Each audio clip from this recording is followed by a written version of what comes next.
Live है।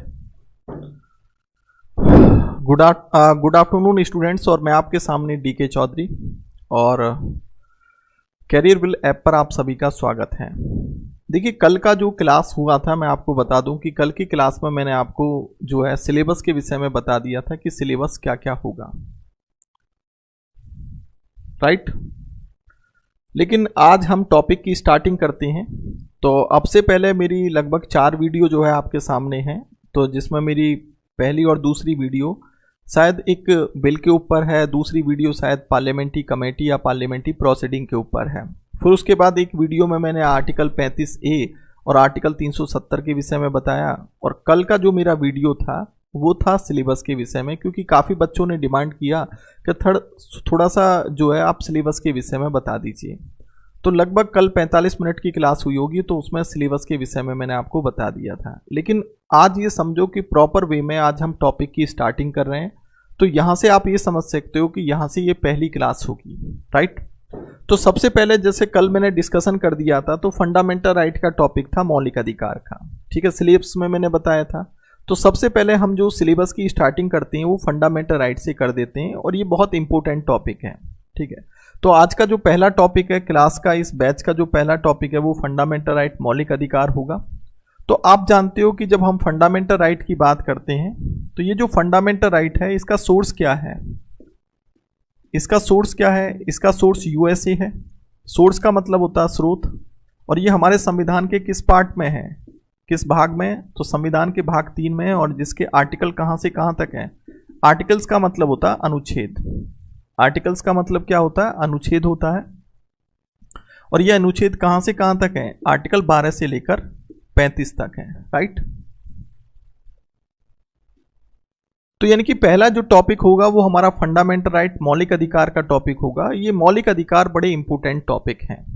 आपने देखा होगा कि जब हम मौलिक अधिकारों की बात करते हैं तो हमारे संविधान में आम जनता को मौलिक अधिकार क्यों दिए गए, उसका क्या रीजन है? तो ये मौलिक अधिकार जो है आम जनता का आध्यात्मिक विकास, नैतिक विकास, ठीक है, और इसके अलावा जो उसका जो एक जो सामाजिक आर्थिक विकास करता है, यानी कि किस तरह के विकास की बात की गई है फंडामेंटल राइट के रूप में। तो हम ये कह सकते हैं कि ये जो फंडामेंटल राइट है वो किस तरह के विकास की बात करता है। जैसे व्यक्ति का सांस्कृतिक विकास है, उसका नैतिक विकास है, या इसके अलावा जो और भी जैसे और भी अलग तरह के, जैसे कि भौतिक विकास है, नैतिक विकास है, यानी कि आध्यात्मिक विकास है, और भौतिक विकास की बात करता है। तो थोड़ा सा यहाँ समझ लो। तो हम ये कह सकते हैं कि जो फंडामेंटल राइट है वो एक तरीके से किसकी बात करता है? वो एक डेवलपमेंट की बात करता है। डेवलपमेंट का मतलब है विकास, कि आम व्यक्ति का विकास हो। कैसा विकास हो? वो आध्यात्मिक विकास हो, यानी कि हम कह सकते हैं कि उसका भौतिक विकास हो, उसका नैतिक विकास हो,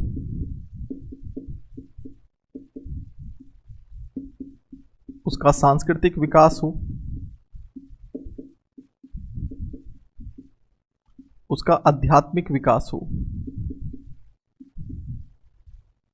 उसका आध्यात्मिक विकास हो। भौतिक का मतलब फिजिकल डेवलपमेंट हो गया, उसका एक तरीके से फिजिकल डेवलपमेंट हो, उसका एक मॉरल डेवलपमेंट होना चाहिए, मानसिक विकास जिसको हम कह सकते हैं, और एक कल्चरल विकास होना चाहिए, कल्चरल डेवलपमेंट, और एक आध्यात्मिक विकास हो, यानी कि स्पिरिचुअल डेवलपमेंट हो।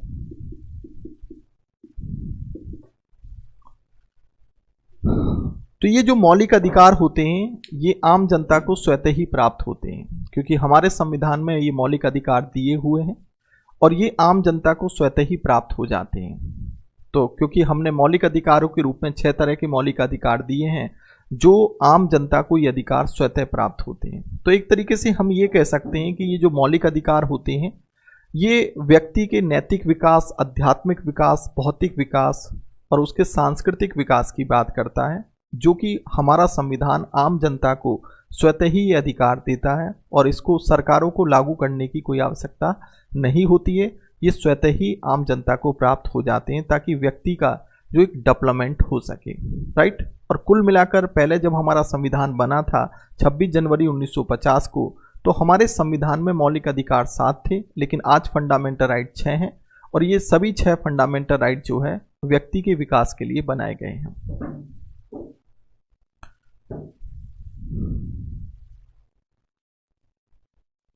देखिए,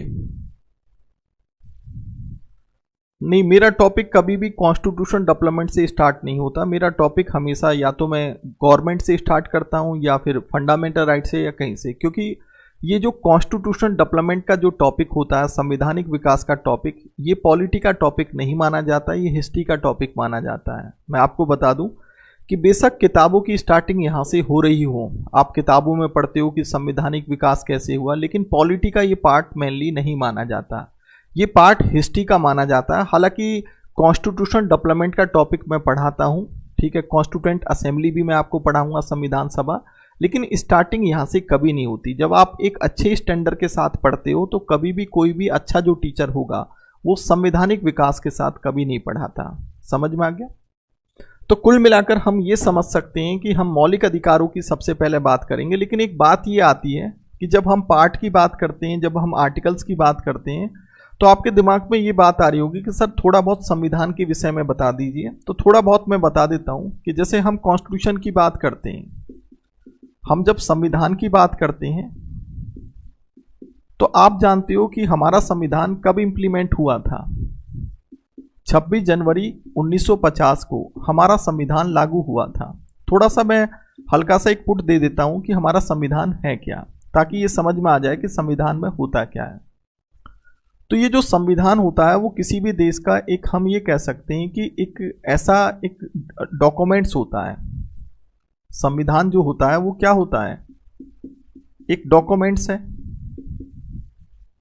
यानी कि एक विधिक दस्तावेज होता है, हम ये कह सकते हैं एक विधिक दस्तावेज होता है, एक लीगल डॉक्यूमेंट्स होता है, और जिसमें बेसिक रूल होते हैं। बेसिक रूल का मतलब है बेसिक नियम, जिसमें मूल नियम होते हैं। हमारा जो संविधान है वो डिवाइड इनटू क्या है? पार्ट्स में डिवाइड है। पार्ट्स का मतलब होता है भागों में, और बेसिक संविधान में भाग कितने थे? 22। और जो आर्टिकल्स हैं, अगर मैं आर्टिकल्स की बात करूं तो इनको हम कहते हैं अनुच्छेद, और अनुच्छेद कितने थे? 395। तो आप थोड़ा सा समझना, लेकिन आज की डेट में देखा जाए तो हमारे संविधान में काफ़ी परिवर्तन हुए हैं। तो लगभग भाग जो है 22 से 25 हो गए हैं, और आर्टिकल लगभग आप कह सकते हो कि 470 के आसपास हो गए हैं 395 से। उसके बाद जहां हमारे संविधान में पार्ट्स और अनुच्छेद फिनिश हो जाते हैं, तो उसके बाद हमारे संविधान में शेड्यूल शुरू हो जाते हैं। शेड्यूल्स का मतलब होता है अनुसूचियां।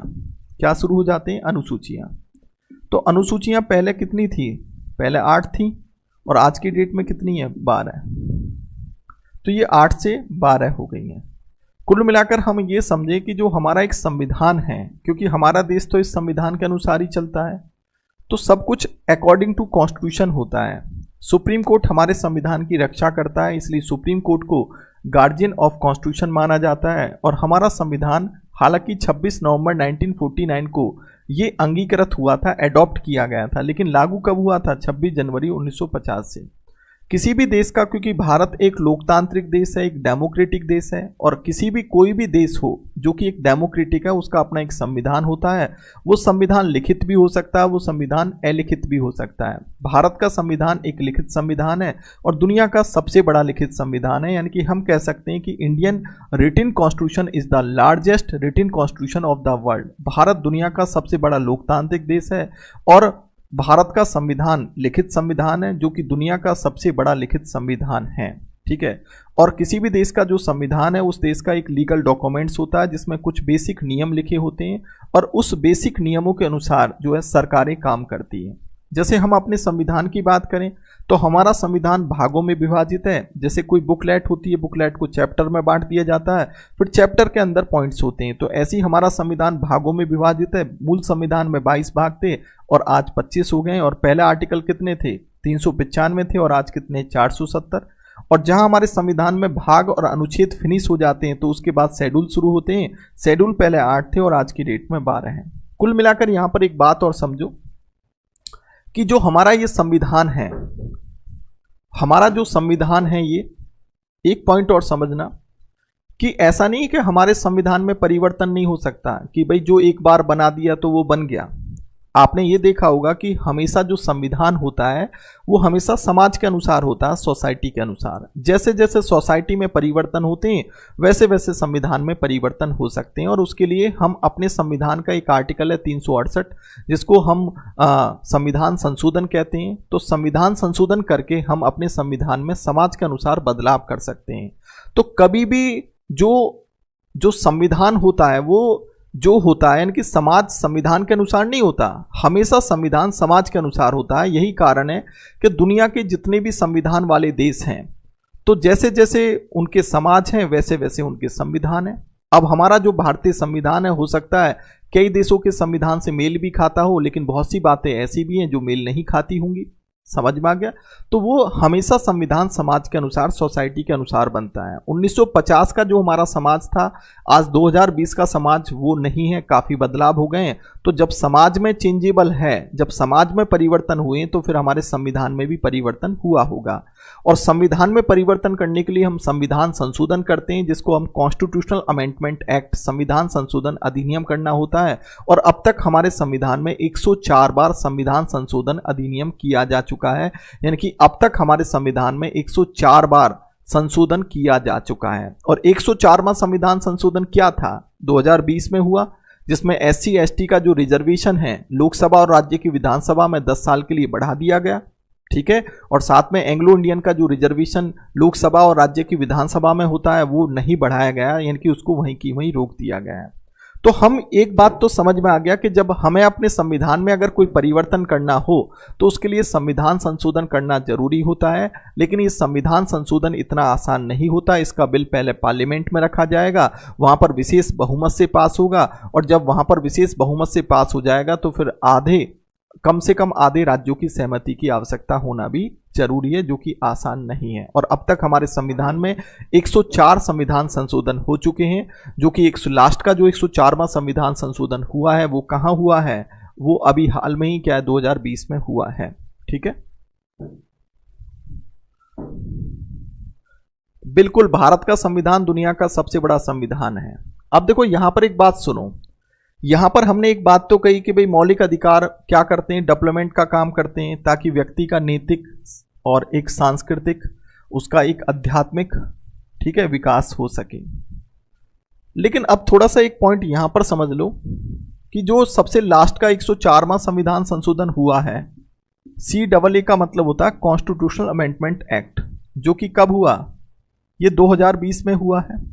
तो 104वां जो संविधान संशोधन सबसे लास्ट का हुआ है, उसमें यही तो बोला गया है कि लोकसभा और राज्य की जो विधानसभा होती है, LS का मतलब लोकसभा, LA का मतलब लेजिस्लेटिव असेंबली यानी कि विधानसभा, तो इसमें यह बोला गया है कि जो SC ST का जो रिजर्वेशन है, जो आरक्षण है, उसको यहां पर 10 वर्ष के लिए बढ़ा दिया गया है। यानी कि अब तक वो 2020 तक था, वो रिजर्वेशन अब 2030 हो गया है।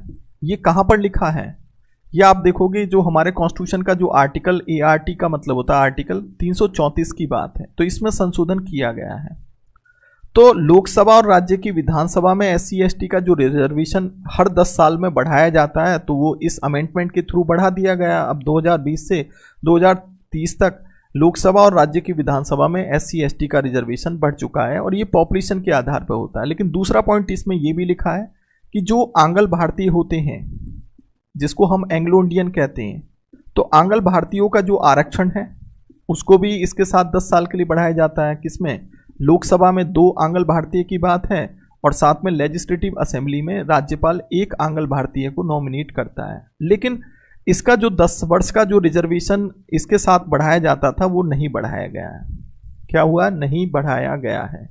इसका मतलब हम ये कह सकते हैं कि ये तो 10 साल के लिए बढ़ गया है, लेकिन इसको जो है ऐसी छोड़ दिया है। इसका मतलब अब आंग्ल भारतीयों की सीट लोकसभा और राज्य की विधानसभा में नहीं होगी। क्लियर, समझ में आ गया? तो ये जो सबसे लास्ट का जो 104वां संविधान संशोधन अधिनियम, CAA का मतलब क्या होता है? कॉन्स्टिट्यूशनल अमेंडमेंट एक्ट, संविधान संशोधन अधिनियम 2020, जो आर्टिकल 334 से संबंधित है, जिसमें दो बातें हैं कि लोकसभा और राज्य की विधानसभा में SC/ST का रिजर्वेशन 10 वर्ष के लिए बढ़ा दिया गया है, 2020 से 2030 हो गया है, लेकिन आंग्ल भारतीय का रिजर्वेशन नहीं बढ़ाया गया है। इसका मतलब अब आंग्ल भारतीयों की सीट लोकसभा और राज्य की विधानसभा में आरक्षित नहीं होगी। क्लियर है? इसको इनएक्टिव कर दिया गया है। राइट। अब आपके दिमाग में ये भी आ रही होगी कि भाई ये जो आंग्ल भारतीय है इसका फिर क्या मतलब है? जैसे बहुत से बच्चों के दिमाग में आता है कि आंग्ल भारतीय होते कौन है, इसकी क्या परिभाषा है?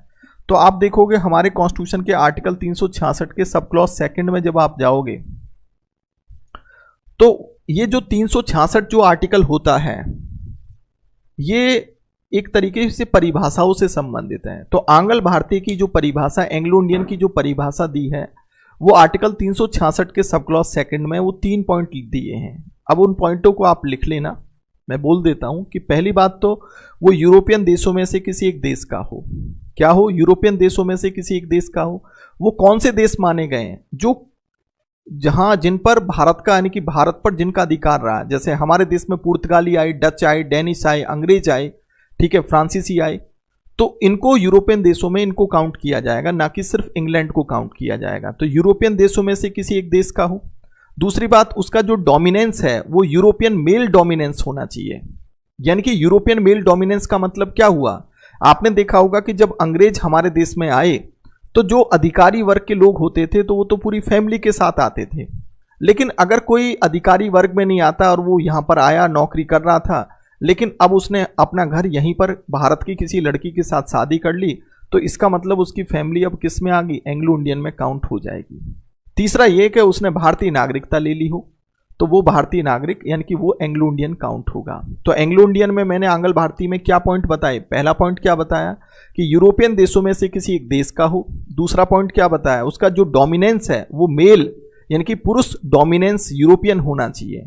ठीक है, कि वहां से कोई पुरुष हमारे इंडिया में आया हो और यहाँ किसी जो है इंडियन लड़की के साथ उसने शादी कर ली हो। और तीसरा क्या है? और तीसरा वो भारत की नागरिकता ले चुका हो। क्या है? वो भारत की नागरिकता ले चुका हो। और जब वो भारत की नागरिकता ले चुका है, वो भारतीय नागरिक होना चाहिए, तो इसका मतलब क्या है कि वो चुनाव तो वैसे भी लड़ सकता है।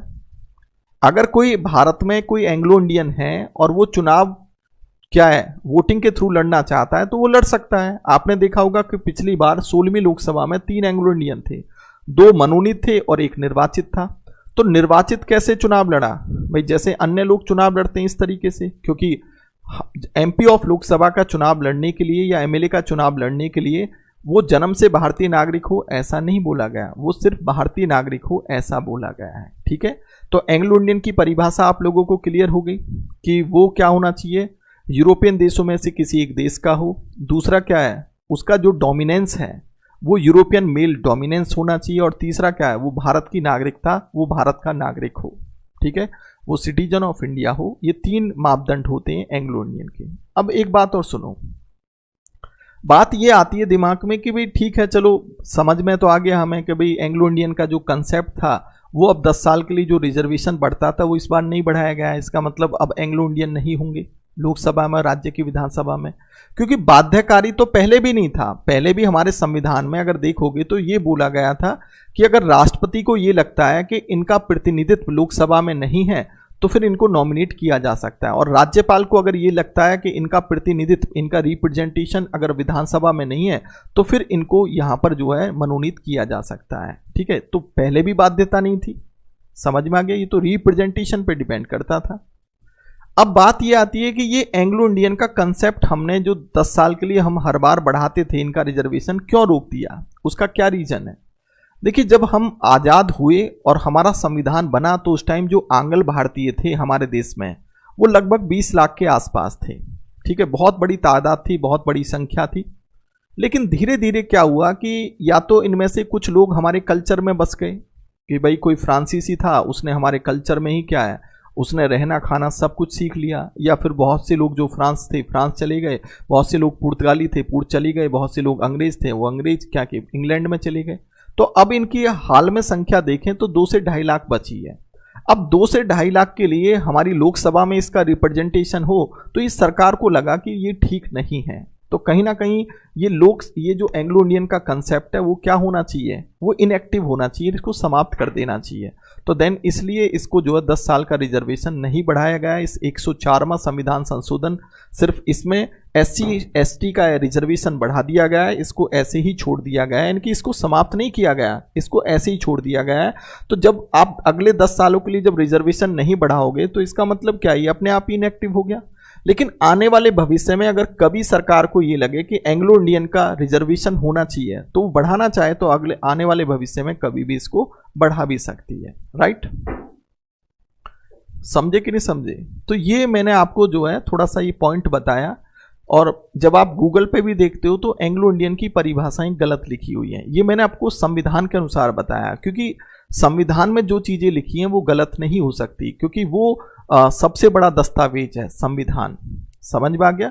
तो आर्टिकल 366 का जब सेकंड सब क्लॉज आप पढ़ोगे तो उसमें एंग्लो इंडियन की परिभाषा दी है, और वो 3 पॉइंट कौन कौन से हैं वो मैंने आपको क्लियर कर दिया है। राइट, समझ में आ गया? तो कहने का मतलब है कि अब आने वाले भविष्य में जैसे अब 17वीं लोकसभा चल रही है तो इस 17वीं लोकसभा में आप एंग्लो इंडियन नहीं देख पाओगे। अब राज्यों की विधानसभाओं में भी अब एंग्लो इंडियन का कंसेप्ट नहीं होगा। तो अब हम ये कह सकते हैं कि आंग्ल भारतीयों का जो एक रिजर्वेशन होता था लोकसभा राज्य की विधानसभा में अब वो नहीं होगा, क्योंकि इसका रिजर्वेशन अब 10 साल के लिए नहीं बढ़ाया गया है, इसको ऐसे ही छोड़ दिया गया है। ठीक है, समझे कि नहीं समझे? आर्टिकल 334 जो है वो यही तो कहता है। आर्टिकल 334 में ये बोला गया है कि लोकसभा और राज्य की विधानसभा में SC/ST का आरक्षण 10 वर्ष के लिए बढ़ाया जाएगा, ऐसी आंग्ल भारतीयों का रिजर्वेशन 10 साल के लिए बढ़ाया जाएगा। ये आर्टिकल 334 में ये बात बोली गई है। और 334 में ही तो 104वां संविधान संशोधन बदलाव हुआ है कि SC/ST का रिजर्वेशन लोकसभा और राज्य की विधानसभा में SC/ST का रिजर्वेशन 10 साल के लिए बढ़ गया। पहले 2020 तक था, अब 2000 से 30 कर दिया। तो ये संशोधन हुआ कि नहीं हुआ? लेकिन एंग्लो इंडियन का संशोधन नहीं किया गया है। समझ में आ गया? ये है, ये आर्टिकल 334 से संबंधित है। LA का मतलब होता है लेजिस्लेटिव असेंबली, यानी कि विधानसभा। ठीक है, क्लियर हो गया? अब चलो खैर हम वहीं पर आ जाते हैं। तो ये कहानी तो मैंने थोड़ी कॉन्स्टिट्यूशन की बताई कि अब तक 104 संविधान संशोधन हो चुके हैं। अब हम फिर से फंडामेंटल राइट पे आ जाते हैं। ये थोड़ा संविधान के विषय में बताया, इसलिए बताया क्योंकि सबसे बड़ी जो विधि होती है वो संविधान ही तो है। संविधान के जो नियम होते हैं उनको हम वो मूल विधि कहते हैं। क्या कहते हैं? बेसिक रूल कहते हैं। अब बात ये आती है कि जब हम मौलिक अधिकारों की, क्योंकि टॉपिक का नाम तो हमारा मौलिक अधिकार फंडामेंटल राइट है, पहला टॉपिक हम यहीं से शुरू करते हैं। तो मैं आपको एक बात बता दूं कि ये मौलिक अधिकार हमने अपने संविधान में क्यों रखे। क्या ये अधिकार हम अपनी सरकारों को नहीं दे सकते थे कि भाई सरकार अगर चाहे तो किसी व्यक्ति को मौलिक अधिकार देना चाहे तो दे सकती है और ना देना चाहे तो ना दे? लेकिन हमारा देश एक विविधताओं से भरा हुआ देश है। हमारे देश में बहुत से अल्पसंख्यक लोग हैं। ठीक है, हमारे देश में मुस्लिम हैं, सिख हैं, ईसाई हैं, जैन हैं, बौद्ध हैं, पारसी हैं, ये सब माइनॉरिटी में आते हैं। हमारे देश में वंचित वर्ग के बहुत लोग हैं। हमारे देश में अनपढ़ बहुत लोग थे जब संविधान बना था। तो संविधान सभा ने एक बात ये सोची कि भाई हम जो है मौलिक अधिकारों को सरकारों को नहीं देते हैं, हम संविधान में डाल देते हैं, और ये कहीं ना कहीं सरकारों के लिए बाध्यकारी होगा कि जो भी हम मौलिक अधिकार संविधान में रखेंगे तो फिर लोगों के डेवलपमेंट के लिए सरकारों को काम करना पड़ेगा। तो हमारे देश में बहुत से लोग अनपढ़ थे, हमारे देश में बहुत से लोग वंचित वर्ग थे, हमारे देश में बहुत से आदिवासी वर्ग थे, हमारे देश में व्यवस्थाएं जैसे संसदीय व्यवस्था है, संघात्मक व्यवस्था है। तो देन इस वजह से इनको हमारे संविधान में ही रखना पड़ा ताकि आने वाले भविष्य में कोई सरकार हमारे मौलिक अधिकारों के रूप में किसी व्यक्ति का शोषण ना कर सके, क्योंकि सरकारें मौलिक यानी कि सरकारें संविधान का शोषण नहीं कर सकती। और अगर सरकारें संविधान का शोषण करेंगी या मौलिक अधिकारों का शोषण करेंगी तो मामला सुप्रीम कोर्ट में जाएगा, और सुप्रीम कोर्ट कहीं ना कहीं सरकारों के खिलाफ फिर एक्शन लेगा, क्योंकि सुप्रीम कोर्ट के पास न्यायिक पुनरावलोकन यानी कि जुडिशियल रिव्यू का अधिकार होता है। समझ में आ गया? इतना समझे। अब बात देखो यहां पर यह आती है कि एक बात तो ये आती है कि जैसे हम कहते हैं जैसे मौलिक अधिकार, पहले कुछ पॉइंट समझ लो। पहली बात तो मौलिक अधिकार जो होते हैं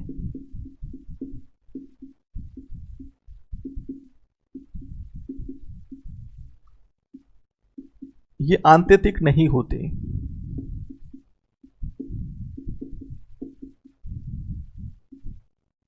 यानी कि fundamental right is not absolute.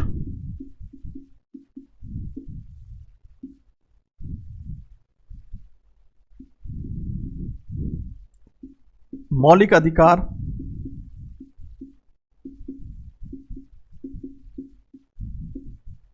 असीमित नहीं होते, या हम लिख सकते हैं मौलिक अधिकारों को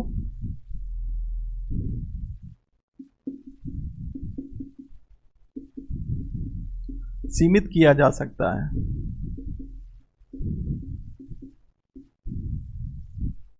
कि फंडामेंटल राइट्स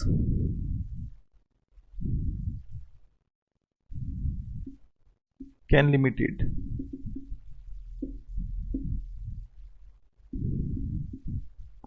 हम कह सकते हैं कि मौलिक अधिकार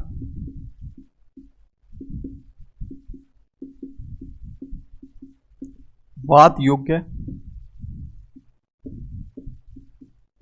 और परिवर्तनीय होते हैं। कि fundamental right is a justiciable and bounded. बात आती है कि ये जो मौलिक अधिकार हैं इनका मतलब मैं अभी बताऊंगा आप लोगों को, बस लिख लो अभी थोड़ा सा। मौलिक अधिकार बाध्यकारी होते हैं। Fundamental right is a bounded.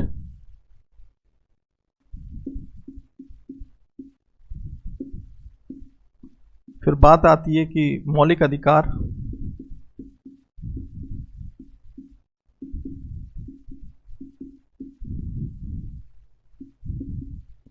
राज्य के विरुद्ध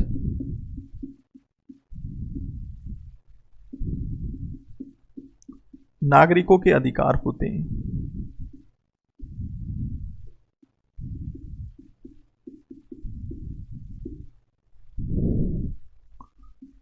जो फंडामेंटल राइट है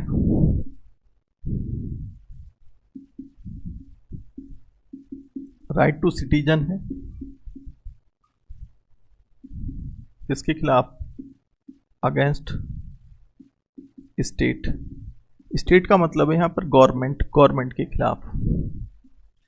और मौलिक अधिकारों में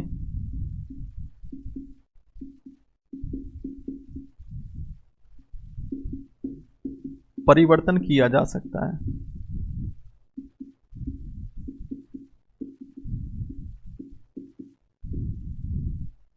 fundamental right is a amendable. ठीक है, ये पॉइंट लिख लो। मैंने 6 पॉइंट दिए और बड़े इंपॉर्टेंट पॉइंट है, इनको एक एक पॉइंट करके मैं समझाऊंगा ताकि फंडामेंटल राइट का जो कंसेप्ट है वो क्लियर हो जाए। तो मैंने आपको बताया कि ये जो फंडामेंटल राइट होते हैं ये मौलिक अधिकार क्या होते हैं? एब्सोल्यूट नहीं होते, आंतरिक नहीं होते। मैंने आपको बताया कि मौलिक अधिकारों को सीमित किया जा सकता है, फंडामेंटल राइट कैन लिमिटेड। मौलिक अधिकार वाद योग्य और परिवर्तनीय होते हैं। कि fundamental right is a justiciable and क्या होते हैं? ये हम लिख सकते हैं यहां पर इनफोर्सेबल। ठीक है। और मौलिक अधिकार बाध्यकारी होते हैं, बाउंडेड होते हैं। मौलिक अधिकार राज्य के विरुद्ध नागरिकों के अधिकार होते हैं, यानी कि राइट टू सिटीजन, ये अगेंस्ट स्टेट होते हैं।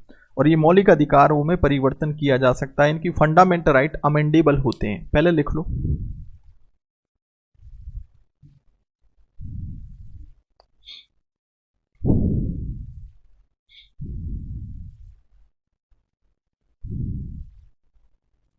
ये आप लोगों ने पॉइंट लिख लिया?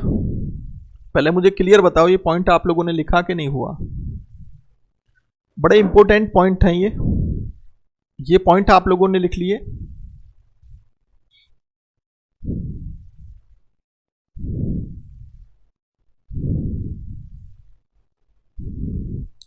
हाँ जी देवानंद, आप क्या पूछना चाहते हो? आपने एक तो ये कहा कि सर गुरुजी आपकी आवाज़ सुनकर अच्छा लगा, तो थैंक्स, बहुत बहुत धन्यवाद। और आपने कहा कि सर मेरे क्वेश्चन का जवाब, तो क्या पूछा है आपने?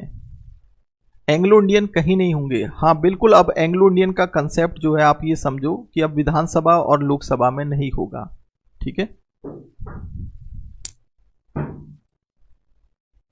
देखिए, अब जैसे विजय ने मेरे से क्वेश्चन पूछा है, सर न्यायिक पुनरावलोकन जुडिशल रिव्यू का क्या मतलब है, तो वो मैं बताऊंगा, ठीक है।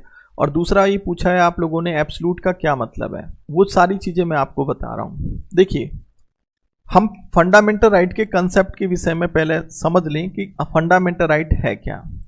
आप ये तो समझ में आ गया कि फंडामेंटल राइट जो है आम जनता के यानी कि लोगों के विकास के लिए बना है, ताकि उसका एक नैतिक यानी कि उसका एक मॉरल विकास हो सके, उसका एक आध्यात्मिक विकास हो सके, उसका एक सांस्कृतिक और भौतिक विकास हो सके, इसलिए फंडामेंटल राइट को बनाया गया है। और दूसरी बात ये भी मैं बता दूं कि आपने हमारे संविधान में पढ़ा होगा कि एक तो फंडामेंटल राइट होता है और एक होता है डीपीएसपी, और डीपीएसपी का मतलब होता है राज्य के नीति निर्देशक तत्व। जब हमारा संविधान बन रहा था तो हमारे संविधान में संविधान विशेषज्ञों ने दो बातें कही कि एक तो कुछ अधिकार ऐसे होने चाहिए जो सरकारों के लिए बाध्यकारी हो, जो आम जनता के जो वो अधिकार ऐसे होने चाहिए जो स्वतः लागू हो, ठीक है। तो फंडामेंटल राइट में जो मौलिक अधिकारों में जो अधिकार आम जनता को दिए गए हैं, जैसे कि स्वतंत्रता का अधिकार है, समानता का अधिकार है, ठीक है, ये शैक्षणिक और सांस्कृतिक यानी कि कल्चरल और एजुकेशनल राइट है, शोषण के विरुद्ध अधिकार है, राइट टू कॉन्स्टिट्यूशनल रेमेडी संवैधानिक उपचारों का अधिकार है। ये जो 6 तरह के फंडामेंटल राइट में 6 तरह के अधिकारों की बात की गई है, ये तो फंडामेंटल राइट के रूप में दिए गए हैं और ये बाध्यकारी होते हैं और ये स्वतः ही लागू हो जाते हैं जैसे जो भारत का नागरिक होगा। हालांकि कुछ फंडामेंटल राइट ऐसे हैं जो गैर भारतीय नागरिकों पर भी लागू होते हैं, ठीक है। लेकिन बात यह करते हैं कि जो डीपीएसपी, जब हम पार्ट 4 की बात करते हैं हमारे संविधान में, जो राज्य के नीति निर्देशक तत्व, जो directive principle of state policy दिया है, ये भी तो अधिकारों की बात करता है।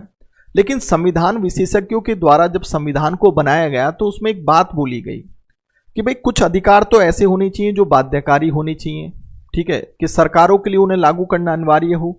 लेकिन कुछ राइट या कुछ अधिकार ऐसे भी होने चाहिए कि जो सरकारों के विवेक पे छोड़ देना चाहिए, कि अगर सरकारें उनको लागू करना चाहे तो लागू कर सकती हैं, वो आम जनता को वो अधिकार देना चाहे तो दे सकती हैं। तो ये जो राज्य के नीति निर्देशक तत्व हैं, जो डीपीएसपी हैं, जिनको हम directive principle of state policy कहते हैं, तो उसमें इस तरह के अधिकार दिए गए हैं कि जो सरकारों पर डिपेंड करते हैं, कि सरकारें अगर कोई सरकार देना चाहे तो वो उन अधिकारों को दे सकती है और ना देना चाहे तो ना दे। तो हम कुल मिलाकर ये कहते हैं कि जो राइट की बात की गई है, जो राइट्स यानी कि अधिकारों की बात की गई है, वो डीपीएसपी में भी की गई है और फंडामेंटल राइट में भी की गई है। फंडामेंटल राइट में जो अधिकार दिए गए हैं वो आम जनता को जो दिए गए हैं वो स्वतः लागू होते हैं और वो राज्यों के लिए बाध्यकारी हैं कि हर हालत में उन्हें लागू करें। और डीपीएसपी में जो अधिकार दिए गए हैं वो राज्यों के विवेक पर छोड़े गए हैं कि राज्य अगर उन अधिकारों को नागरिकों को देना चाहे तो वो सरकार दे सकती है, ना देना चाहे तो उसकी मर्जी है। तो दो तरह के अधिकारों की बात हमारे संविधान में कर दी गई। लेकिन बात हम अब किसकी कर रहे हैं? फंडामेंटल राइट की। किसकी बात कर रहे हैं? फंडामेंटल राइट की। अब तुम यहां पर देखो कि फंडामेंटल राइट में ये कि हमने कहा कि फंडामेंटल राइट हमारे आंतरिक नहीं होते। आंतरिक का मतलब क्या होता है? एब्सोल्यूट का क्या मतलब है? जिसको बदला ना जा सके, जिसमें परिवर्तन संभव ना हो सके, उसको हम एब्सोल्यूट कहते हैं। तो हमारे फंडामेंटल राइट आंतरिक नहीं है, एब्सोल्यूट नहीं है। जबकि हम इसका कंपैरिजन करें, अगर हम देखें तो यूएसए में अगर देखा जाए तो यूएसए के फंडामेंटल राइट क्या है? आंतरिक है, यानी कि एब्सोल्यूट है। और जबकि अगर हम ब्रिटेन की बात करें तो ब्रिटेन के जो फंडामेंटल राइट है वो क्या है? वो फ्लेक्सिबल है।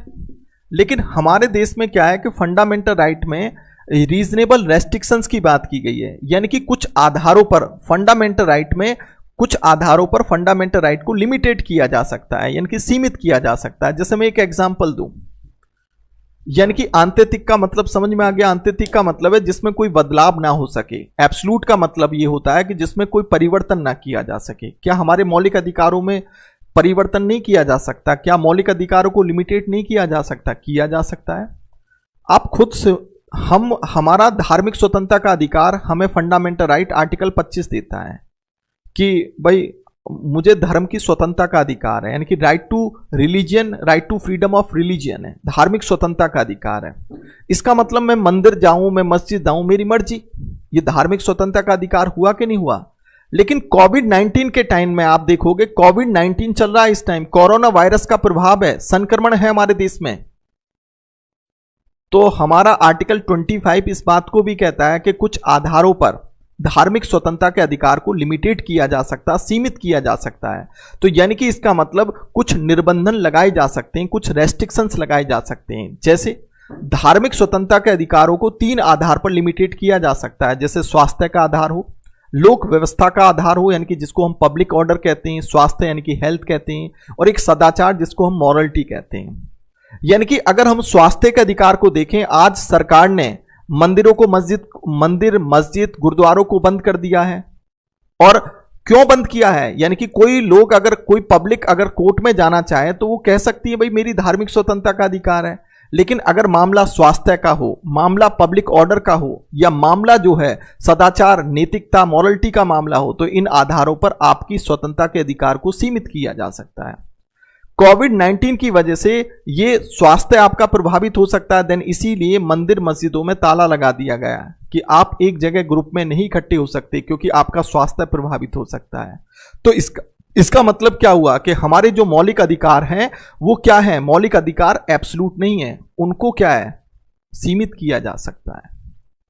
दूसरी बात, हम जब आर्टिकल 19 को पढ़ते हैं, हमारे फंडामेंटल राइट मौलिक अधिकारों में जब आर्टिकल 19 है, तो उसमें हम कहते हैं अभिव्यक्ति और वाक की स्वतंत्रता का अधिकार, यानी कि बोलने का अधिकार, ठीक है, अपनी जो अभिव्यक्ति एक्सप्रेशन का अधिकार है, हम अपनी बात रख सकते हैं। लेकिन हमारे संविधान में आर्टिकल 19 में ऐसे कई आधार हैं जहां हमारे बोलने के अधिकार को, हमारे अभिव्यक्ति के अधिकार को सीमित किया जा सकता है। समझे? जैसे सपोज करो कि मैं कोई वक्तव्य देता हूं और इससे हमारे देश की लोक व्यवस्था प्रभावित हो, तो मेरा अभिव्यक्ति का अधिकार सीमित किया जा सकता है। अगर मान लो मेरे बोलने से, मेरे अभिव्यक्ति के अधिकार से अगर दूसरे देश के साथ भारत देश के संबंध प्रभावित हो रहे हो, तो तब मेरी अभिव्यक्ति के अधिकार को सीमित किया जा सकता है। मान लीजिए कि मेरे अभिव्यक्ति के अधिकार से कोई मानहानि का मामला बनता है, तो मेरे अभिव्यक्ति के अधिकार को सीमित किया जा सकता है। तो यानी कि हमारे आर्टिकल 19 में जब हम आगे पढ़ेंगे तो ऐसे कई कारण दिए हैं, ऐसे कई निर्बंधन रेस्ट्रिक्शंस हैं जहां हमारे मौलिक अधिकारों को सीमित किया जा सकता है।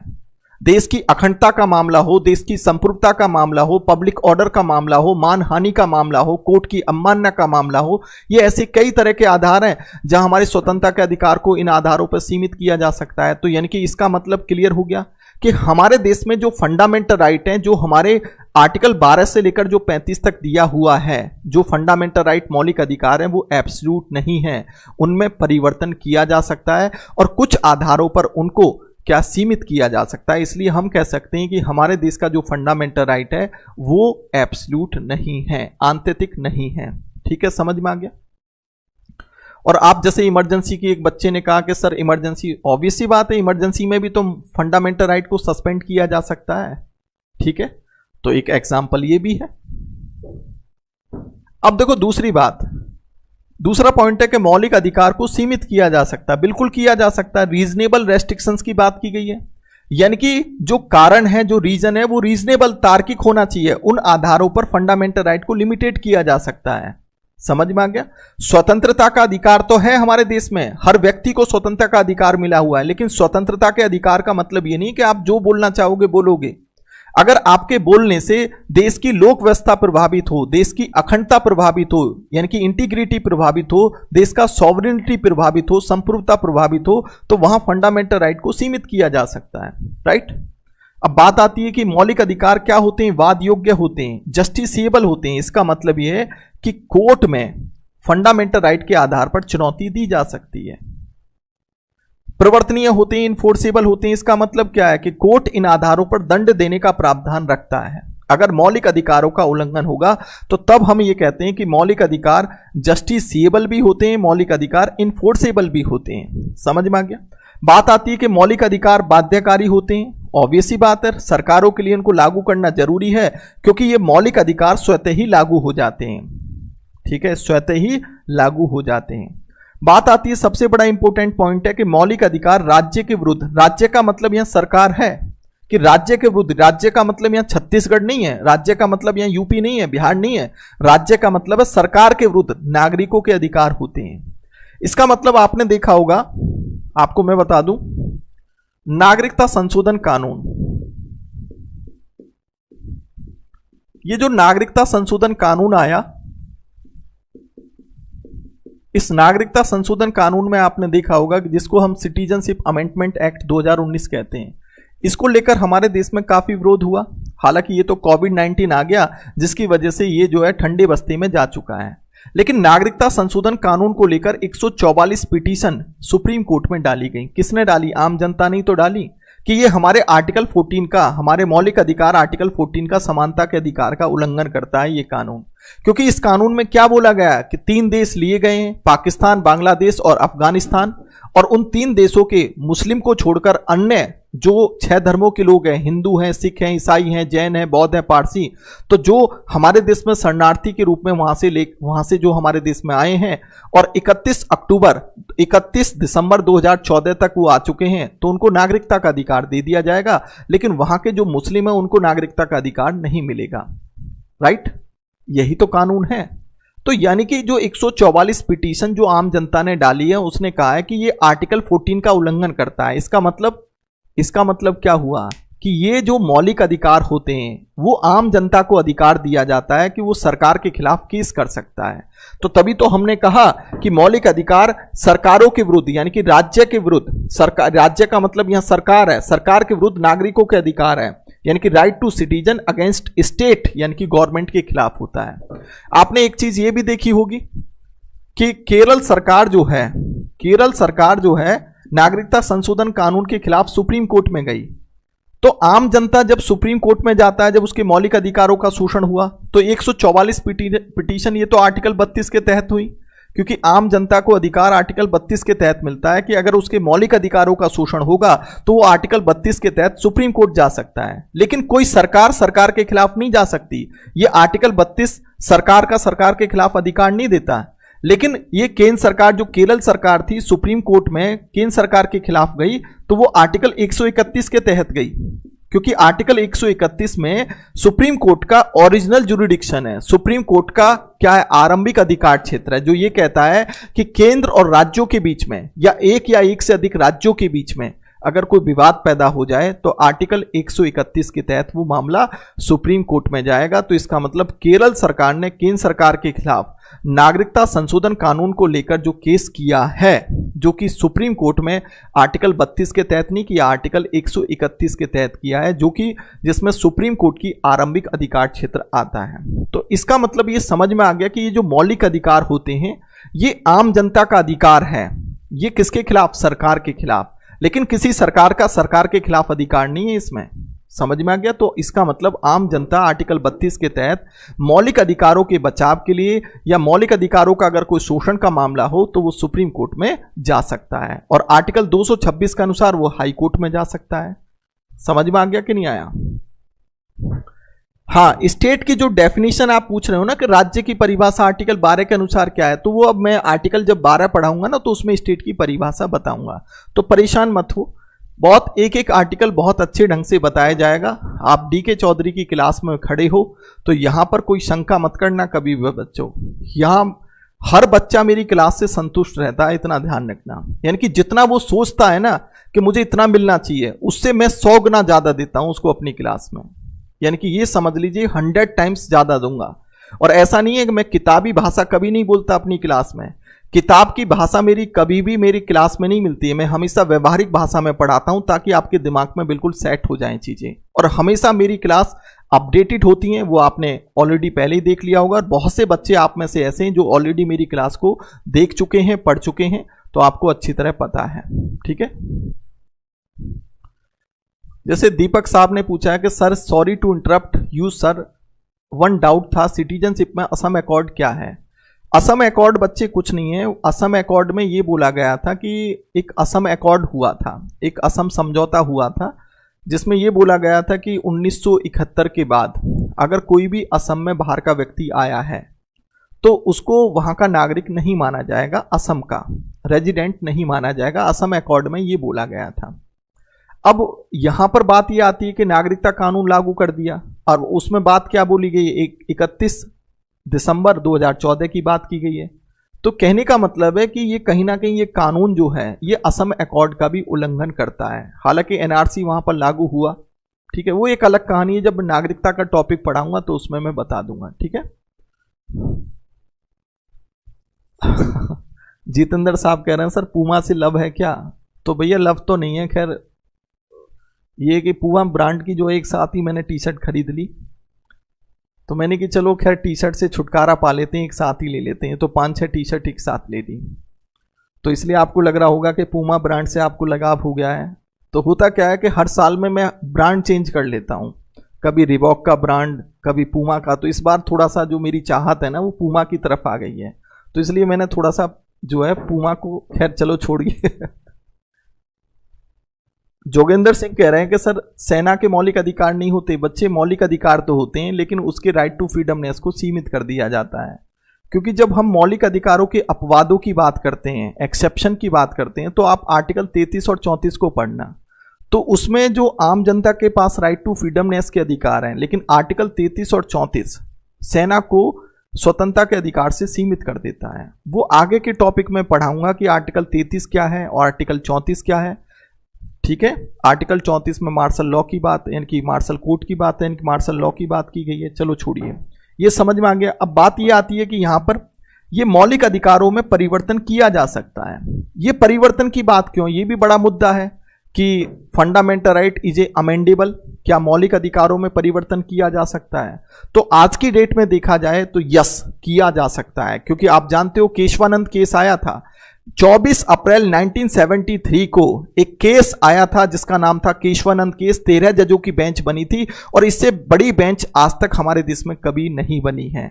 और उसमें गोलकनाथ केस के डिसीजन को चेंज कर दिया गया था। 11 जजों की बेंच थी गोलकनाथ केस में, जिसमें यह कहा गया था कि मौलिक अधिकारों में परिवर्तन नहीं किया जा सकता, जबकि केशवानंद केस में यह बोला गया कि fundamental right is a amendable, यानी कि मौलिक अधिकारों में परिवर्तन किया जा सकता है, यानी कि संविधान का कोई भी भाग हो, चाहे वो फंडामेंटल राइट हो या अन्य कोई भी पार्ट हो, वहां फंडामेंटल राइट में बदलाव किया जा सकता है। और साथ में केशवानंद केस में एक और बात कह दी गई, और वो बात थी कि यहां पर डॉक्ट्रिन ऑफ बेसिक स्ट्रक्चर, यानी कि संविधान के मूल ढांचे का सिद्धांत दे दिया गया कि मौलिक अधिकारों में परिवर्तन तो किया जा सकता है, लेकिन संविधान का जो मूल ढांचा होगा उसमें कोई परिवर्तन नहीं किया जाएगा। लेकिन संविधान के मूल ढांचे की कोई डेफिनेशन नहीं दी, ना तो हमारे संविधान में कहीं स्पष्टीकरण है इसका, और ना ही सुप्रीम कोर्ट ने इसकी व्याख्या को किया है, ना कोई इसकी परिभाषा बताई है। लेकिन टाइम टू टाइम जैसे सुप्रीम कोर्ट में केस जाते हैं तो सुप्रीम कोर्ट तय करता है कि संविधान के मूल ढांचे में आता है या नहीं आता है। तो आज हम देखते हैं तो कई पॉइंट ऐसे हैं जो संविधान के मूल ढांचे में आते हैं। तो कुल मिलाकर हम इतना तो समझ में आ गया कि केशवानंद केस के अनुसार हमारे मौलिक अधिकारों में परिवर्तन किया जा सकता है, क्योंकि इससे बड़ी बेंच अभी तक कोई नहीं बनी है। लेकिन संविधान का जो मूल ढांचा होगा, जो बेसिक स्ट्रक्चर ऑफ कॉन्स्टिट्यूशन होगा, उसमें कोई बदलाव नहीं किया जा सकता, ठीक है। राहुल साहब पूछ रहे हैं कि सर संपत्ति का अधिकार कब हटा? तो 44वां संविधान संशोधन हुआ था 1978 में, और हमारे संपत्ति के अधिकार को आर्टिकल 19 के सब क्लॉज 1 के F से हटा दिया गया और आर्टिकल 31 से हटा दिया गया। अब तक आपको यही पता होगा कि संपत्ति का अधिकार ओनली आर्टिकल 31 में था, ऐसा नहीं है। संपत्ति का अधिकार आर्टिकल 31 में भी था, और संपत्ति का अधिकार हमारे कॉन्स्टिट्यूशन के आर्टिकल 19 के सब क्लॉज 1 F में भी था। और वहां से दोनों जगह से 44 अमेंडमेंट जब हुआ 1978 में, मोरारजी देसाई की सरकार थी, तब वहां से हटा दिया गया और इसको आर्टिकल 300A में रख दिया गया। किस में रख दिया गया? आर्टिकल 300A में, जिसमें यह बोला गया है कि विधि के प्राधिकार के बिना संपत्ति के अधिकार से किसी को वंचित नहीं किया जा सकता। तो पहले ये जो संपत्ति का अधिकार था, ये कैसा अधिकार था? फंडामेंटल राइट था, मौलिक अधिकार था। लेकिन आज की डेट में क्या है? ये विधिक या लीगल राइट है। समझ में आ गया? सेना भी स्टेट की परिभाषा में आती है। हाँ, सेना स्टेट की परिभाषा में आएगी। हालांकि जो राज्य की परिभाषा कहीं पर डिफाइन नहीं, हमारा संविधान इसको डिफाइन नहीं करता है। सुप्रीम कोर्ट भी डिफाइन नहीं करता है, लेकिन बट अलग अलग टाइप की व्याख्याएं हैं, उनके अनुसार पर देखा जाए तो सेना भी स्टेट की परिभाषा में आ जाएगा। ठीक है, बिल्कुल सही। हिमांशु कह रहे हैं आर्टिकल 19 का सब क्लॉज 1F और 31, बिल्कुल सही। Sir article 32 and 131 only for a fundamental right, तो मैंने ये बताया था बच्चे 32 में ये था कि ये जो आम जनता जब मौलिक अधिकारों का शोषण होता है, जब सरकार के खिलाफ केस करती है तो वो आर्टिकल 32 के अनुसार है, लेकिन अगर कोई सरकार के खिलाफ जाती है तो वो आर्टिकल 131 के अनुसार जाएगी। जैसे नागरिकता संशोधन कानून को लेकर केरल सरकार ने केंद्र सरकार के खिलाफ केस किया आर्टिकल 131 के अनुसार। ठीक है, चलिए खैर, अब चलो ये पॉइंट तो बच्चे समझ में आ गया।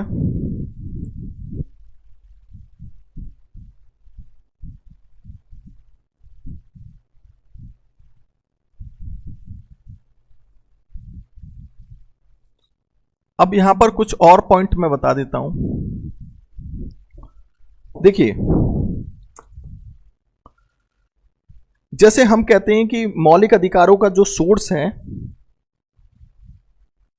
थोड़ा सा ध्यान से समझो, मौलिक अधिकारों का जो सोर्स है वो यूएसए माना जाता है, कि हमने फंडामेंटल राइट यूएसए से लिए।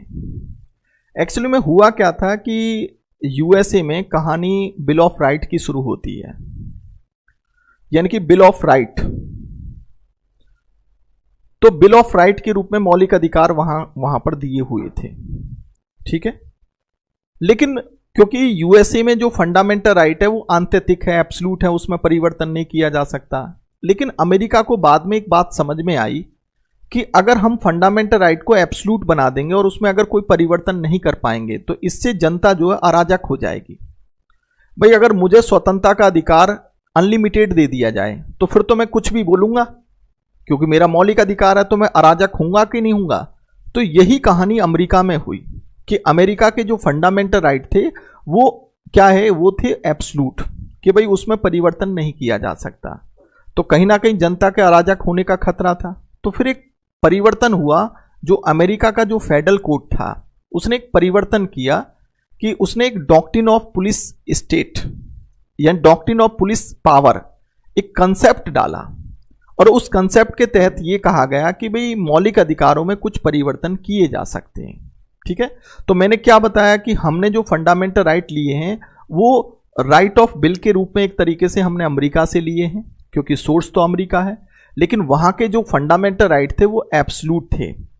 और वहां पर अमेरिका को फिर ये खतरा लगने लगा कि अगर हमने फंडामेंटल राइट हमारे देश में एब्सोल्यूट बनाए रहेंगे तो फिर जनता जो अराजक हो सकती है। ठीक है, वो इस पावर का मिसयूज कर सकती है। तो देन इस वजह से वहां पर एक सिद्धांत लाया गया, और उस सिद्धांत का नाम क्या था, डॉक्ट्रिन ऑफ पुलिस पावर, जिसके तहत ये हुआ कि मौलिक अधिकारों में वहां परिवर्तन होने लगा। अब इसी बात को देखते हुए क्योंकि हमारे देश का संविधान तो बाद में बना था 1950 में, और देन इसी वजह से हमारे देश में रीजनेबल रेस्ट्रिक्शंस का कंसेप्ट फंडामेंटल राइट में रख दिया गया कि भाई हमारे देश के जो फंडामेंटल राइट होंगे वो जो है एब्सोल्यूट नहीं होंगे, कुछ निर्बंधन, कुछ रेस्ट्रिक्शंस लगाकर उनको सीमित किया जा सकता है। इतना तो समझ में आ गया होगा। अब बात यहां पर यह भी आती है कि जैसे हम फंडामेंटल राइट की बात करते हैं, मौलिक अधिकारों की बात करते हैं, तो कई बार हमारे दिमाग में यह आता है कि ये जो राइट होते हैं, जिनको जैसे कि ये जो अधिकार होते हैं जिनको हम राइट्स कहते हैं, ये कितने टाइप के होते हैं, बड़ा कंफ्यूजन होता है कई बार। तो जैसे आपने देखा होगा कि कुछ अधिकार कैसे होते हैं, कुछ फंडामेंटल राइट होते हैं। आपसे कई बार क्वेश्चन आता होगा कि किस तरह का राइट है ये, फंडामेंटल राइट है। फिर आता है कि ये विधिक अधिकार है। विधिक अधिकार का मतलब क्या होता है, कई बार दिमाग में आता है कि ये कैसा राइट है, लीगल राइट है। लीगल राइट क्या होते हैं?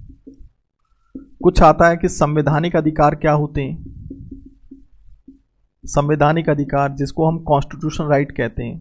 तो हम ये कह सकते हैं type of right, type of rights, right अधिकारों के प्रकार।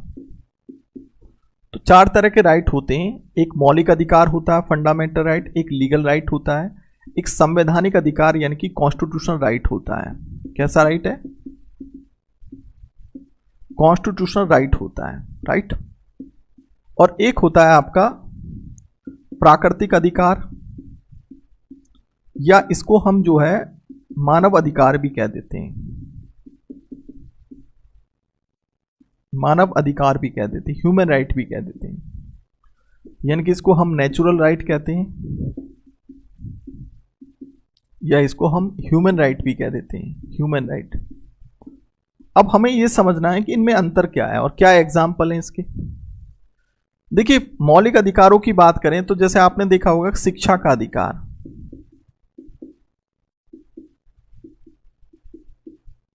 ये हमारे कॉन्स्टिट्यूशन के आर्टिकल 21A में है, राइट। आपने देखा होगा कि विधि का अधिकार, जैसे कि सूचना का अधिकार है,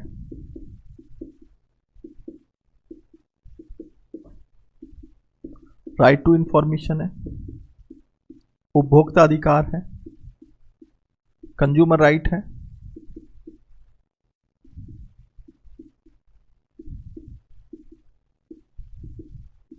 आपने देखा होगा संपत्ति का अधिकार,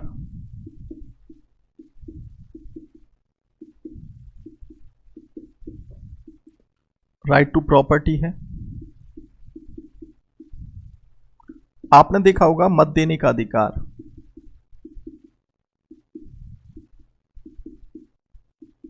राइट टू वोट है।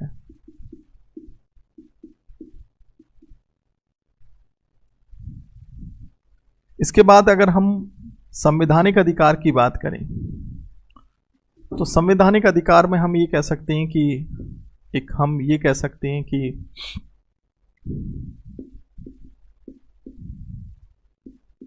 पंचायतों में चुनाव लड़ने का अधिकार,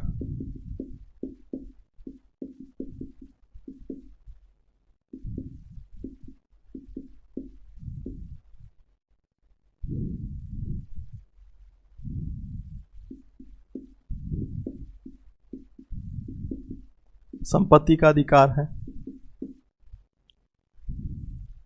फिर एक आता प्राकृतिक अधिकार या मानव अधिकार, जैसे हम कह सकते हैं कि सांस लेने का अधिकार,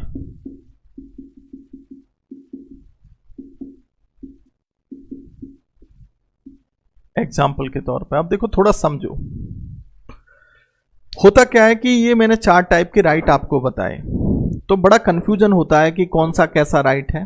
तो मैं आपको एक बात और बता दूं कि एक राइट कई तरह का राइट हो सकता है, यानी कि एक अधिकार कई तरह का अधिकार हो सकता है, समझे। जैसे हम एग्जाम्पल के तौर पर देखते हैं शिक्षा का अधिकार। शिक्षा का अधिकार एक मौलिक अधिकार है और हमारे कॉन्स्टिट्यूशन के आर्टिकल 21A में है। तो मौलिक अधिकार तो वो होते हैं, फंडामेंटल राइट तो वो होते हैं जो हमारे कॉन्स्टिट्यूशन के आर्टिकल 12 से 35 तक हैं। तो हमारे कॉन्स्टिट्यूशन के आर्टिकल जो 12 से 35 तक लिखे हैं उनको हम क्या कहेंगे, मौलिक अधिकार कहेंगे। तो इसलिए शिक्षा का अधिकार जो आर्टिकल 21A में है तो एक मौलिक अधिकार है। लेकिन आप ये भी तो जानते हो कि शिक्षा का अधिकार एक लीगल राइट भी तो है, क्योंकि लीगल राइट वो होता है जो पार्लियामेंट के किसी एक्ट के द्वारा लाया जाता है, संसद के किसी अधिनियम के द्वारा लाया जाता है। और शिक्षा के अधिकार अधिनियम 2009 में आया और शिक्षा के अधिकार अधिनियम को 1 अप्रैल 2010 से पूरे देश में लागू कर दिया गया, जिसमें 6 से 14 वर्ष के सभी बच्चों को फ्री एंड कंपलसरी एजुकेशन दी जाती है। तो कुल मिलाकर हम क्या समझे कि शिक्षा का अधिकार एक मौलिक अधिकार तो है, साथ में एक विधिक अधिकार भी है, क्योंकि शिक्षा का अधिकार अधिनियम जो एक्ट है वो 2009 में लाया गया। लेकिन अगर क्वेश्चन ये पूछा जाए कि शिक्षा का अधिकार कैसा अधिकार है, वो एक मौलिक अधिकार है या विधिक अधिकार, तो पहली प्राथमिकता आप किसको दोगे, मौलिक अधिकार को दोगे, ठीक है। अब दूसरी बात, विधिक अधिकार कौन से होते हैं। विधिक अधिकार वो होते हैं जो किसी एक्ट के द्वारा, किसी कानून के तहत बनाए जाते हैं। जैसे सूचना का अधिकार है, बेशक हम ये कहते हैं कि सूचना का अधिकार एक अभिव्यक्ति का अधिकार माना जाता है आर्टिकल 19 के सब क्लॉज 1 के ए के अनुसार, लेकिन सूचना का अधिकार जो आरटीआई एक्ट तो 2005 में आया ना, 12 अक्टूबर 2005 से पूरे देश में लागू कर दिया गया, ठीक है। सूचना के अधिकार के तहत आप सूचना मांगने का अधिकार रखते हो, तो सूचना का अधिकार कैसा राइट है, एक लीगल राइट है, क्योंकि संसद के एक एक्ट के द्वारा बनाया गया। उपभोक्ता कंज्यूमर राइट भी तो अपने आप में एक लीगल राइट है जो एक्ट के द्वारा दिया गया है, जिसमें आप जो है अगर आप कोई सेवा लेते हो या आप कोई भी चीज खरीदते हो, तो जहां गारंटी वारंटी होती है और वहां आपको जो है वो गारंटी नहीं दी जाती है जिसकी आपसे बात की गई है, तो आप कंज्यूमर कोर्ट में जा सकते हो, ये आपका उपभोक्ता अधिकार है, कंज्यूमर राइट है।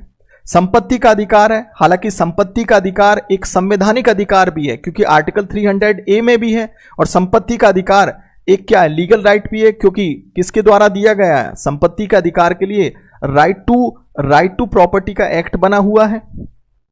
मत देने का अधिकार, वोटिंग का अधिकार है। इसमें कई बार कंफ्यूजन हो जाता है कि वोटिंग का अधिकार, जो आम जनता वोट करती है, कैसा अधिकार है।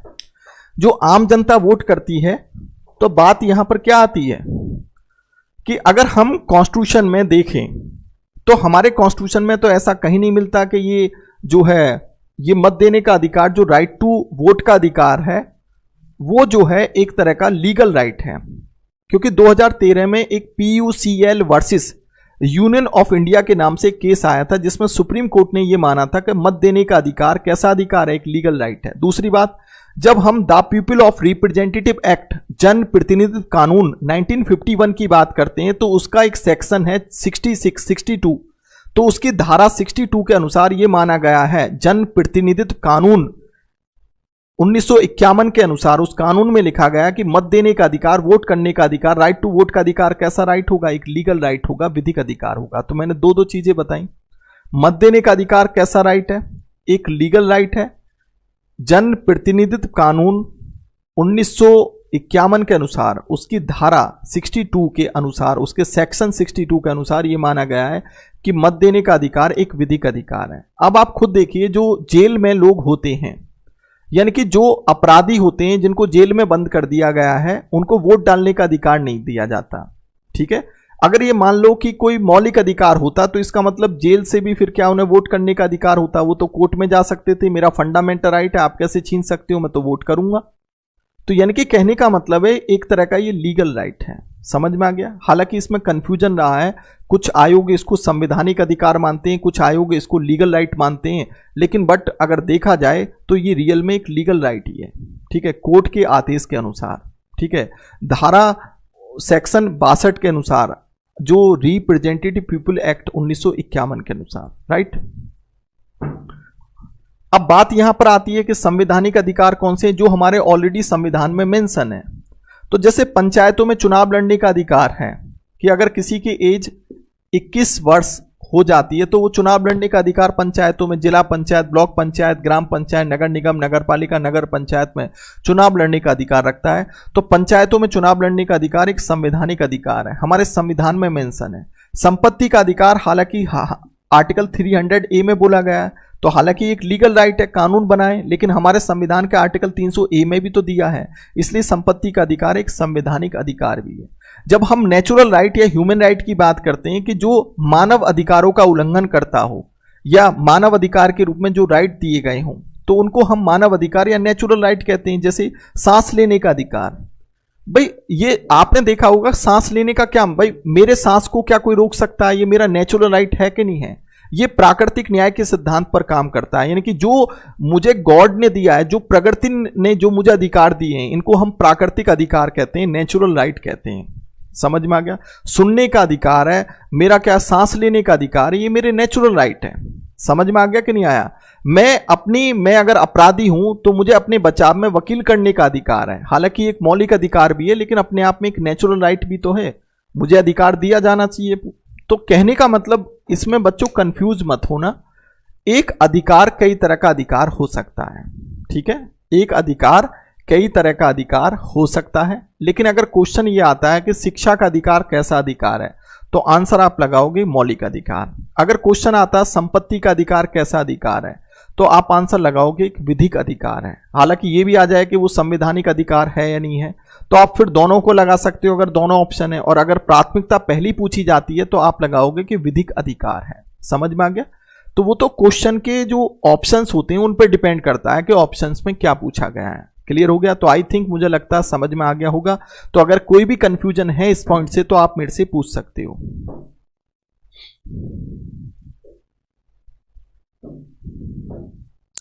ये जो राइट टू इंफॉर्मेशन है एक विधिक लीगल राइट माना जाएगा, हालांकि अभिव्यक्ति के अधिकार के रूप में ये लिया जाता है। देखिए आर्टिकल 300A में ये लीगल राइट के रूप में मेंशन है, विपुल साहब ने मेरे से पूछा है। तो आर्टिकल 300A में ये लिखा है कि विधि के प्राधिकार के बिना संपत्ति के अधिकार का उल्लंघन नहीं किया जा सकता। विधि के प्राधिकार का मतलब क्या है कि संसद कोई कानून बनाएगी, उस कानून के तहत ही आप किसी को संपत्ति के अधिकार से वंचित कर सकती हो। तो इसका मतलब क्या है कि कानून बनाने का प्रावधान आर्टिकल 300A में दे दिया गया है। तो फिर इसका मतलब क्या हुआ? इसका मतलब तो यही है कि संसद कानून बना के ही तो तय करेगी। तो आर्टिकल 301 खुद कहता है कि वो अपने आप में एक लीगल राइट है। समझ में आ गया कि नहीं आया?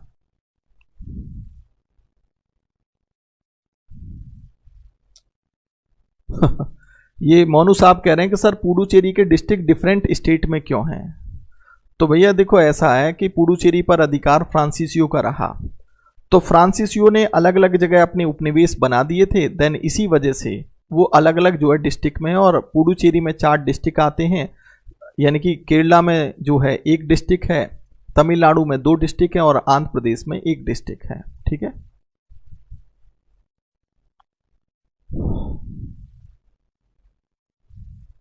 संजय साहब कह रहे हैं सर जी, अगर किसी इंसान को प्यास लगी हो तो वह किस आर्टिकल के तहत किसी भी रेस्टोरेंट, मॉल, ईटीसी में जा सकता है पानी पीने के लिए?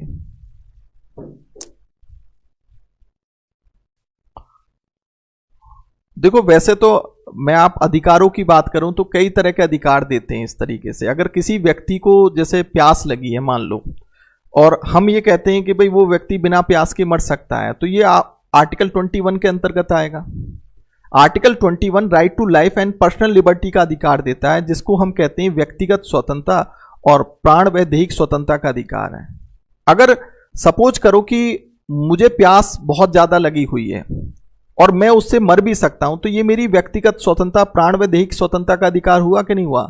तो यानी कि वो किसी मॉल में पानी पीने के लिए जा सकता है, तो ये आर्टिकल 21 के अंतर्गत आएगा। समझ में आ गया? क्योंकि वहां प्राण व दैहिक स्वतंत्रता की बात की गई है। क्लियर? समझ में आ गया संजय साहब? वॉइस नहीं आ रहा है? क्यों वॉइस नहीं आ रहा? क्या वॉइस मिसमैच हो रहा है?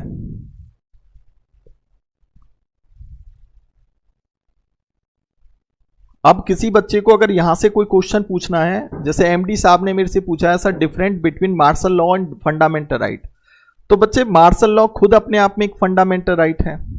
जैसे एमडी साहब पूछ रहे हैं कि सर फंडामेंटल राइट में और मार्शल लॉ में क्या डिफरेंट है।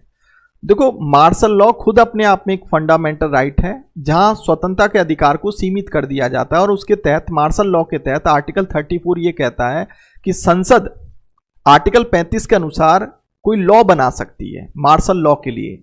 क्योंकि आप जानते हो कि जहां नागरिक प्रशासन सही ढंग से काम नहीं कर पाता है, तो वहां सेना को लगा दिया जाता है, उस क्षेत्र में मार्शल लॉ लगा दिया जाता है, जहां पैरामिलिट्री फोर्स या सेना के कुछ लोग लगाए जा सकते हैं। और जैसे कि 1968 में आफिस्पा कानून आया था। आफिस्पा का मतलब ये होता है कि जो armed forces special power act 1968 northern eastern के राज्य में कई बार लगाया गया।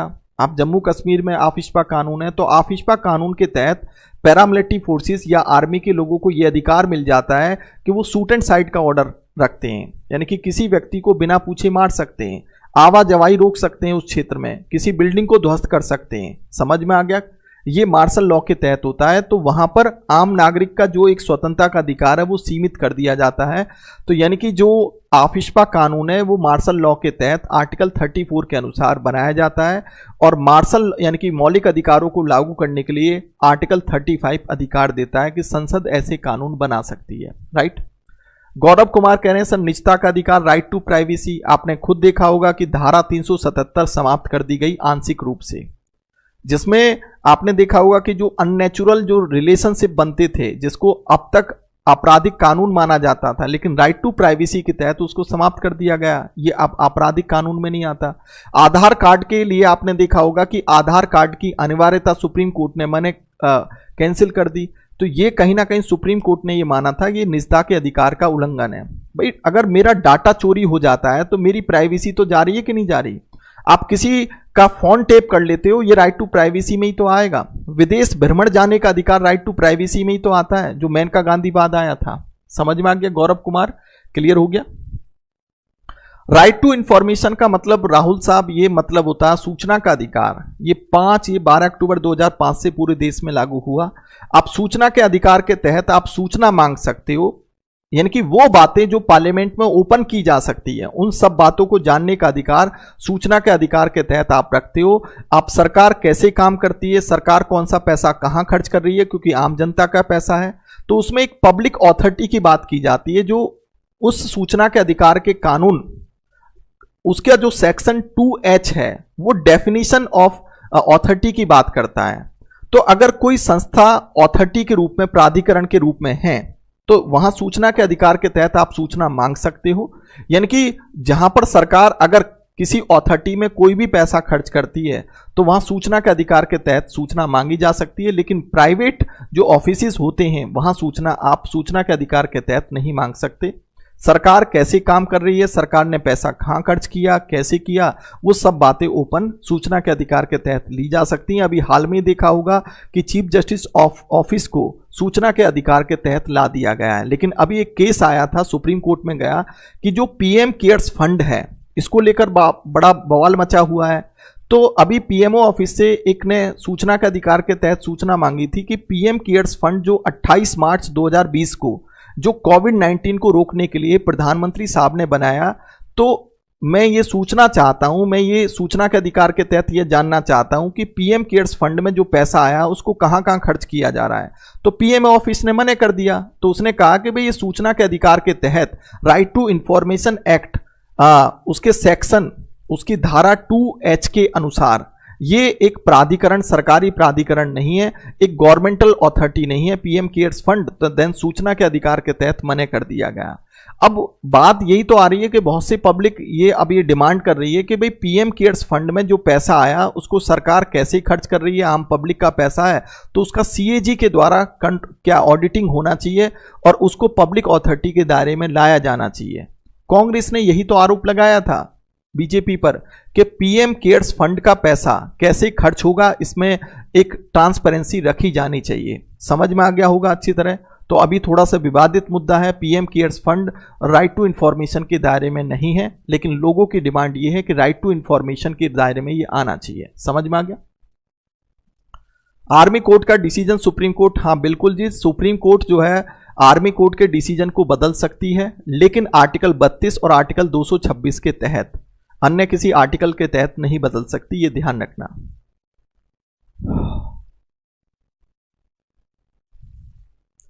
इमरजेंसी में रवि साहब कह रहे हैं कि इमरजेंसी में क्या रूल फॉलो होता है, तो बिल्कुल जी, इमरजेंसी में रूल फॉलो होते हैं।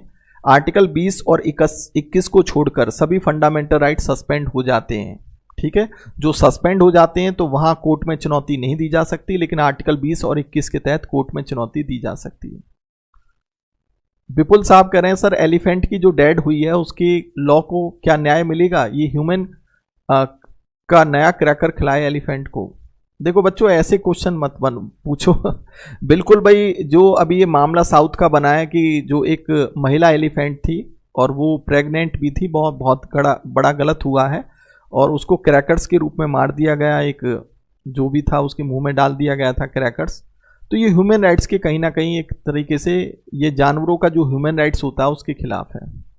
सर ऑनलाइन फ्रॉड होता है वो किस में आएगा, और सर फिर अगर कोई आदमी गैर तरीके से किसी के डाटा को ऑनलाइन साइट पर शेयर करता है तो वो एक इंफॉर्मेशन एक्ट आता है, तो इंफॉर्मेशन एक्ट की जो धाराएं उनके तहत जो है कानूनन या अपराध की श्रेणी में आएगा।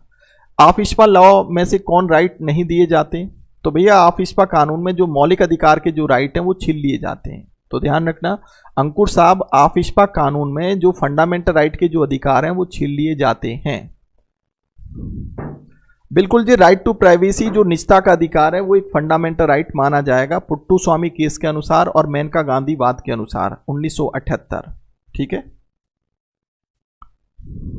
हाँ जी बिल्कुल, राइट टू प्रॉपर्टी एक लीगल राइट और कॉन्स्टिट्यूशनल राइट दोनों ही कह सकते हैं, लेकिन अगर क्वेश्चन आता है तो या तो दोनों ही ऑप्शन में हो, जैसे आता है ना 1 और 2 और 2 और 3, इस तरह के क्वेश्चन आते हैं। अगर इस तरीके से पूछा जाता है तो आप दोनों लगा सकते हो, लेकिन अगर प्राथमिकता की बात आती है तो आप इसको लीगल राइट के रूप में लिखोगे।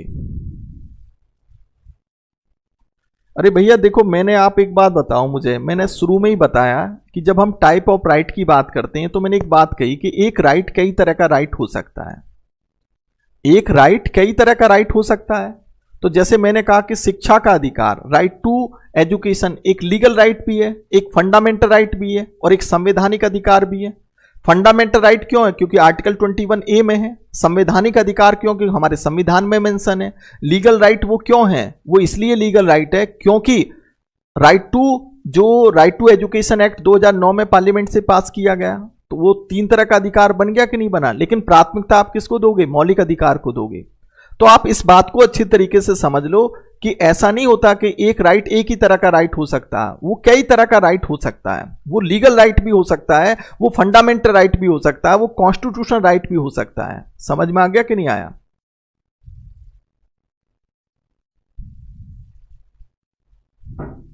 ये समझ में आ गया? क्लियर हो गया आप लोगों को? खैर, हालांकि देखो, मौलिक अधिकार की मैंने आज स्टार्टिंग की है, लेकिन आपने क्वेश्चन पूछने की छड़ी लगा दी कि सर इसका आंसर बताओ, उसका आंसर बताओ। बच्चे, मुझे तो आंसर देने में बड़ा मजा आता है, ठीक है। मैं तो थ्रू आउट तुम जो भी क्वेश्चन पूछना चाहोगे वो आप पूछ सकते हो। मुझे क्लास में कभी दिक्कत नहीं होती क्वेश्चन पूछने में। आप चाहो तो किताब रख लो अपने सामने, चाहे कोई भी किताब हो, IAS की हो, PCS की हो, SSC की हो, कोई भी बुक हो। तो देन अगर आप मेरे नॉलेज को लेना चाहते हो, क्योंकि बहुत से बच्चे ऐसा करते हैं कि बहुत से बच्चे, अब मुझे तो नहीं पता कि आप किताब लेके बैठे हो कि नहीं बैठे। बहुत से बच्चों के सामने तो किताबें होती हैं और किताबों में से देख देख के पूछें कि सर इस फलाने आर्टिकल्स का मतलब क्या है, इसका क्या मतलब होता है। तो मेरी क्लास में इस तरह की कोई दिक्कत नहीं होती। बच्चे रटा रटाया ज्ञान नहीं देता, ठीक है। जो चीज होती है बच्चे दिमाग में होती है। और इवन ये होता है कि आपने कहीं से भी अगर कोई क्वेश्चन पूछा है तो आपको उसका जवाब जरूर मिलेगा, ठीक है। यही पढ़ाने का अनुभव होता है बच्चों। मैं कोई पॉलिटी जो रटवाता नहीं हूं, पॉलिटी मैं आपके अंदर, आपके दिमाग में डाल देता हूं। यही DK चौधरी की क्लास की खासियत होती है। समझ में आ गया? कि एक बार अगर आपने मेरा कोई भी एक टॉपिक अगर क्लियर कर लिया तो वो टॉपिक आपके दिमाग से बाहर नहीं जा सकता। चलिए ठीक है।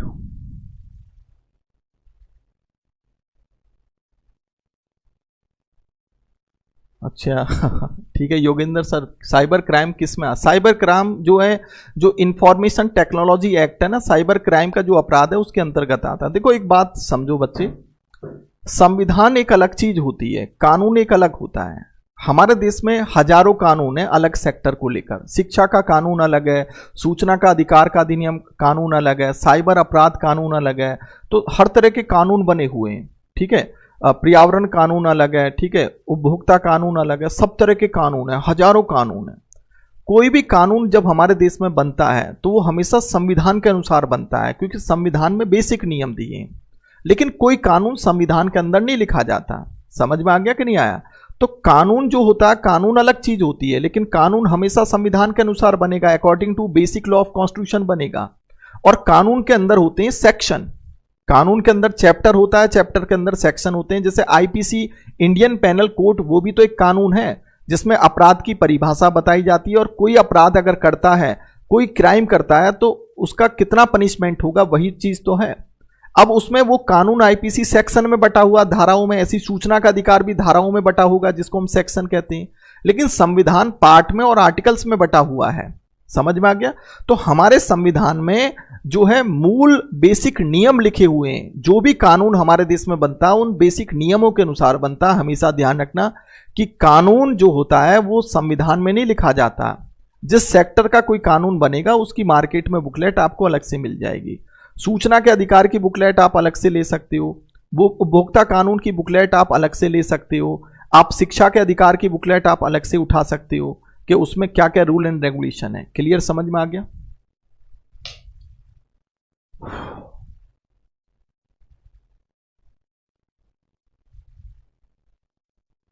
तो बच्चे देखिए, अब 3:30 का टाइम हो गया है और मेरा ये जो बैच है मैं आपको बता दूं, अभी इस बैच की जो स्टार्टिंग हुई है और अभी मैं 1-2 क्लास अभी आप लोगों को दूंगा। आप अच्छे तरीके से जो समझ लीजिए। अगर आपको ये लगता है कि ये मेरा बैच मेरे लिए बेनिफिशियल है और मेरे जो डाउट हैं वो सारे के सारे पूरे हो रहे हैं, तो आप अपने दोस्तों को कह सकते हो, आपके जो दोस्त हैं, आपके जो साथी हैं, आप हैं, देन आप इस बैच को ज्वाइन कर सकते हो, राइट। लेकिन बट मेरी डेमो एक बार जरूर देख लीजिएगा ताकि आपको चीज़ें अच्छी तरीके से समझ में आ जाएं कि हमें किस तरीके से पढ़ना है, किस तरीके से समझना है। और अभी एडमिशन इस बैच में चल रहे हैं, तो देन अभी 2-3 क्लास में और भी 1-2 क्लास और दूंगा इसमें, ताकि आप लोगों को चीज़ें जो है समझ में आनी शुरू हो जाएं, क्योंकि टीचर की 1-2 क्लास से आप समझ नहीं पाते हो। मेरा खुद का मानना ये होता है कि जब तक 5-6 जो है क्लासेस ना हो तब तक आप टीचर का पढ़ाने का तरीका नहीं समझ पाते हो, क्योंकि हो सकता है 1-2 टॉपिक रटे रटाए हों टीचर के, ठीक है, लेकिन मैं तो यहाँ पर फ्री खुली छूट दे देता हूँ आपको। मैं तो डाउट क्लास भी, और मेरा पढ़ाने का तरीका क्या होगा कि मंडे टू यानी कि सोमवार से लेकर बृहस्पतिवार तक आपको थ्योरी पढ़ाई जाएगी, फिर शुक्रवार का जो टाइमिंग होगा उसमें आपको क्वेश्चन आंसर पढ़ाए जाएंगे जो मैं 4 दिन में करवाऊंगा, फिर सैटरडे और संडे का ऑफ रहेगा, और देन यानी कि साथ के साथ टॉपिक के जो मल्टीपल चॉइस क्वेश्चन है वो भी कराए जाएंगे, और लगभग ये बैच आपका लगभग 3 महीने चलेगा, ये ध्यान रखिएगा, और लगभग 80 से 100 घंटे की पॉलिटी इसमें पढ़ाई जाएगी। ये भी आप किसी भी लेवल का कोई भी एग्जाम दें या कैसा भी किसी भी स्टैंडर्ड का क्वेश्चन हो, देन आपका पॉलिटी का हर क्वेश्चन जो है आराम से हो जाएगा, इजी वे में हो जाएगा, ठीक है। खैर आज की क्लास हम यहीं पर ऑफ करते हैं, तो नेक्स्ट क्लास में मिलते हैं इसी जोश और जुनून के साथ। तो आप सभी का बहुत बहुत धन्यवाद, नमस्कार और गुड आफ्टरनून, जय हिंद।